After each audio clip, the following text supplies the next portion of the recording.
வாலிபத்தின் கடனை தீர்க்க அப்பன் தந்தான் தாலிபட்ட கடனை தீர்க்க தாயார் நம்மை சுமக்கும் பூமியும் ஒரு கணக்கு போட்டு நம்மை சுமக்கும் பூமியும் ஒரு கணக்கு போட்டு இருக்குது. நாளை வாங்கும் வரவுக்கு அது இன்று நம்மை சுமக்குது. நாளை வாங்கும் வரவுக்கு அது இன்று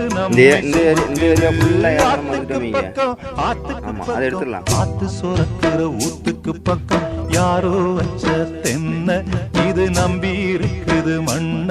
இது தானாக வளர்ந்த மரம் பாரம்மா. ஒரு தாயாரு தந்தை யாரு கூறம்மா. தானாக வளர்ந்த மரம் பாரம்மா. ஒரு தாயாரு தந்தை